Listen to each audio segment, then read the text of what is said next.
Pernahkah kamu merasakan hal yang sama? Berdiri di atas sajadah, tubuhmu hadir 100%, tapi hatimu entah di mana. Salat rasanya hampa.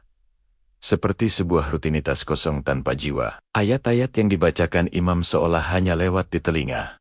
Tak mampu menembus pikiran yang riuh dengan urusan dunia. Jika kamu pernah merasakannya, kamu tidak sendirian. Dulu, aku juga sering begitu. Berdiri di saf paling belakang, tapi pikiranku masih terikat erat pada tumpukan pekerjaan, tagihan yang belum lunas, dan rasa bersalah yang entah datang dari mana. Saat imam memulai bacaannya, suaranya seperti menabrak dinding tebal di dalam kepalaku.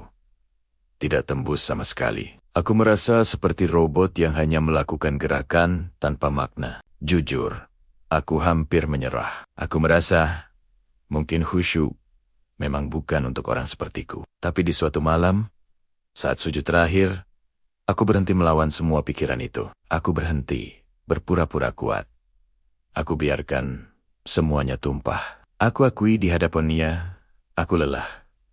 Aku takut, aku rapuh. Keningku menempel di lantai yang dingin, nafasku terasa berat dan patah-patah. Dan tepat di saat itu, ada sesuatu yang retak. Bukan tubuhku, tapi dinding tebal yang selama ini mengurung hatiku. Air mata mulai jatuh tanpa bisa kutahan. Bukan tangis kesedihan, tapi tangis kelegaan.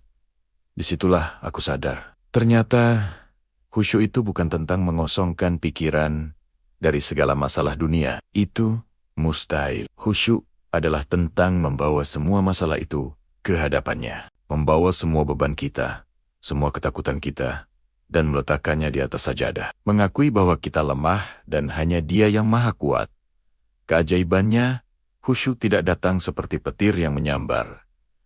Ia datang sebagai bisikan yang lembut, tenang, dan halus. Ia tidak menghapus semua pikiranku, tapi menempatkannya pada tempat yang semestinya. Ia memberiku perspektif baru. Aku bangkit dari sujud dengan dunia yang masih sama. Masalahku masih ada. Deadline masih menunggu.